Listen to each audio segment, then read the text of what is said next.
Give us any chance, we'll take it. Read us any rule, we'll break it. We're gonna make our dreams come true. The second season of Laverne and Shirley is the Terminator 2 of sitcoms. Greetings, folks, and welcome back to Night After Night. I'm Chris Jayawardena. Hello. Having wrapped up Season 2 of our Laverne and Shirley podcast, we're back with another 1-2 punch of our favorite episodes for the second year of the series. While the first season was trying to find itself, the second season is really where the tone, characters, and style of the series get a huge boost at basically every level. From the physical comedy getting more ambitious to the storytelling getting a lot more complex. From what I've seen so far, this is some of the highest peaks Laverne and Shirley has to offer. So with that in mind, let's dive right into my top 5 episodes of Season 2. Well, maybe we should do something together sometime. Anything but murder, mister. Another of the Happy Days crossovers with the show, Excuse Me May I Cut In, is a prime example of when harkening back to the girls' roots pays off. The use of Ron Howard's oblivious deadpan and the dopey expression of Anson Williams add an extra level of charm to the episode, particularly given some of the awful guys the girls end up with through much of the series. But for me, it's about two things: Shirley's femme fatale seduction act and the dance number with Laverne. I could only imagine Ron was on top of the world getting to act with Cindy in her top form, and then have Penny help him dance? I mean, come on.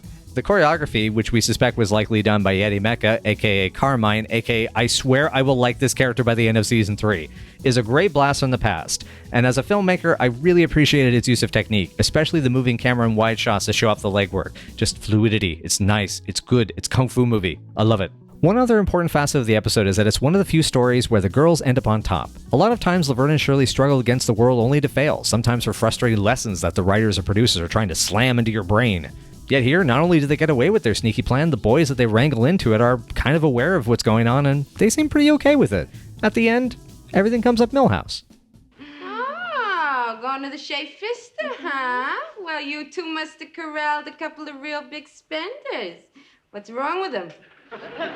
There are times when a show hits a particular synergy, that the writing, the directing, performances, crew, it all just comes together and clicks. For me, Stepping Out is not only one of the best episodes of the season, but one of the best for Laverne and Shirley, period. We'll get a tiny little button and we'll sew it on for the eye. What, are you crazy? I need a rhinestone. A poodle can't see with a button. From Deborah Leshen's tight script to the across-the-board perfect timing of the actors, it's a madcap comedy episode that is ferociously in character. The girls have dates coming over and a chaotic inferno rages outside, while they run into a cavalcade of personal disasters trying to get ready. Now I'm gonna have to take a shower and wash my hair. We're suing that company. We're suing Quickie Poo, we're suing the cleaners, and we're suing Kukla, Fran, and Ollie. The amazing timing, physical comedy, and quotable dialogue are reason enough to watch this episode. But beyond that is how it uses the girls and their supporting cast. As stated before, this season really started figuring out who the characters are and utilizing them in fantastic ways. You've got Edna being a badass go-getter problem solver, Lenny and Squeaky getting way too into playing pretend, Carmine continuing to be a sexist prick, and above all, Laverne and Shirley themselves. Laverne still the desperate cynic, wanting to make an impression and just have a good time, while Shirley is dreaming about her future life with kids and a dog and a house in the suburbs. Mr. and Mrs. Leon Devon.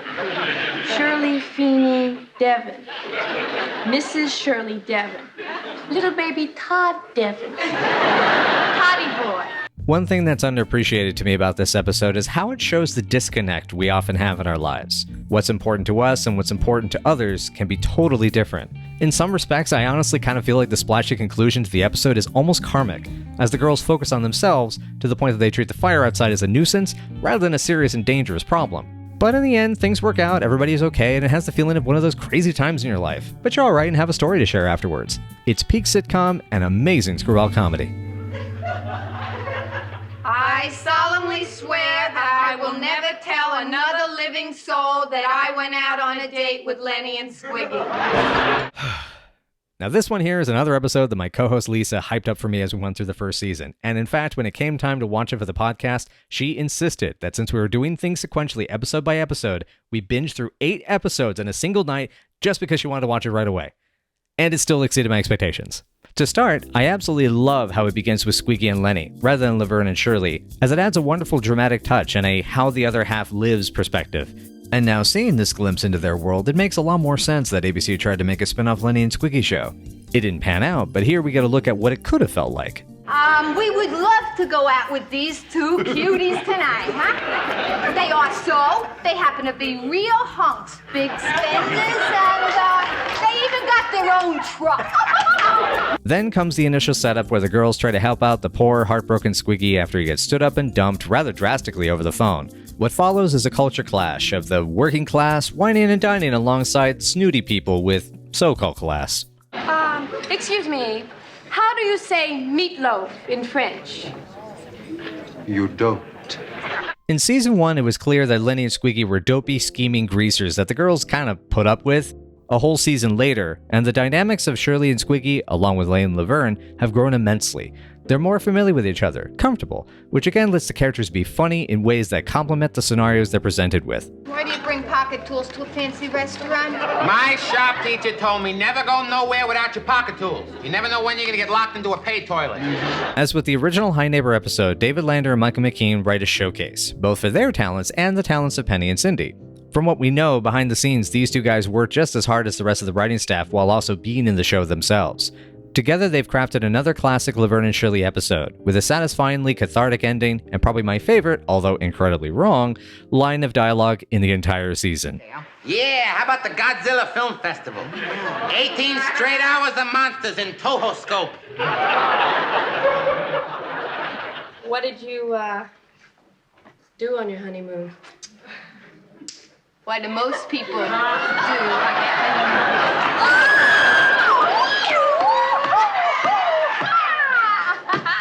Yeah, he was real nice. Too bad it was a dream.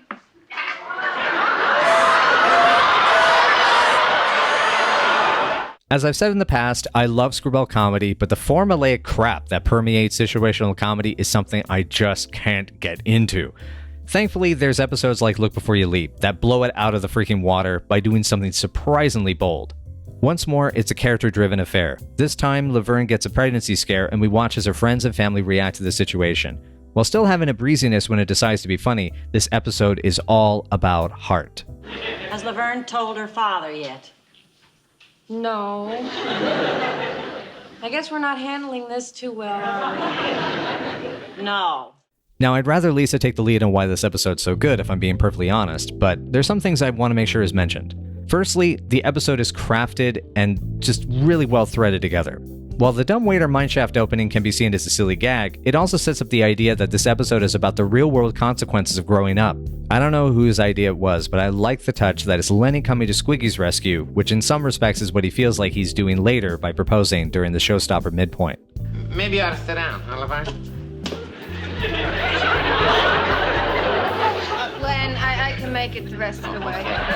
A comedy that hinges its entire shtick on being silly and loud usually sticks to that business, so Laverne and Shirley doing a plot about an unmarried single woman possibly getting pregnant after a wild party no less is a huge risk. It's reality seeping into a safe haven. Thankfully, it has two of the show's best writers to carry it. Deborah Leshen's ability to go back and forth between realistically absurd episodes like Call Me a Taxi and the later tearjerker warmth of A Visit to the Cemetery still amazes me. Then for her to be combined with David W. Duclos, a story consultant for the entire second season, makes for a winning combination. It's genuinely kind of inspiring to see something that's able to blend such incredibly sweet and sincere melodrama with a goofy comedy so very well. Now, Kosnowski's a pretty good name, Laverne. I had it practically all my life. My grandfather told me it means, help, there's a hog in my kitchen. Alright, now I feel like I've talked about this episode too much by now, so I'll just end it with this. If this season is Terminator 2, the scene where Frank emphatically heaps love and comfort on his terrified daughter, even as he's raging at the situation that is out of his control, can easily be called the now I know why you cry moment. This is different, Laverne. My brothers used to whisper in my ear, beware the legend of the Ramsdale Berry Thing. Your brothers whispered awfully loud. While Look Before You Leap is easily the best episode of Season 2, my personal favorite that's easier to fall back into is the spooky, goofy good time to be found in Haunted House. The amount of tropes on display bring a smile to my face every time, and as a horror fan, I generally prefer anything that involves skeletons, creepy lurch dudes, old diaries found in a decrepit house, and freaking 70 cents.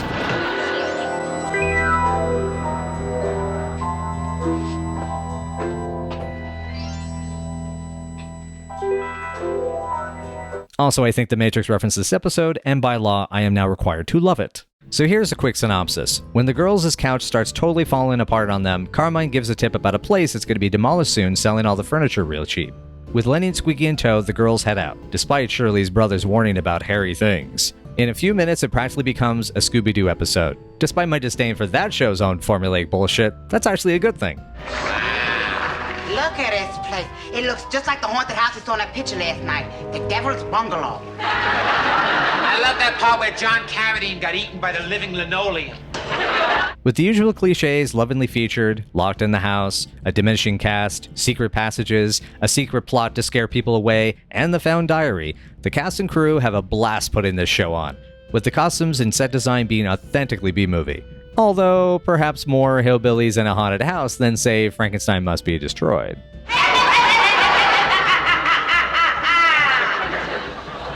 Did that come out of my mouth?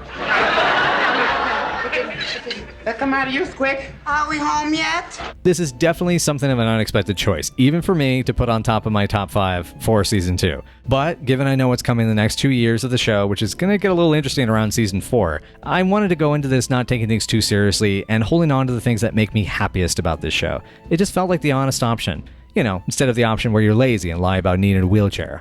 I can walk. I made a miracle with my voice. She could always walk. She's just lazy. Once again, it's an episode where the supporting characters, particularly Bill the history buff who helped save the day, would have been very welcome to see again in later seasons. Lenny and Squeaky get some of their best comedic lines. No, we've seen every castle that Vincent Price ever got crushed to death in. And the gals get some of their best line deliveries in the season. Windows, brick. Doors, locked. Us, finished.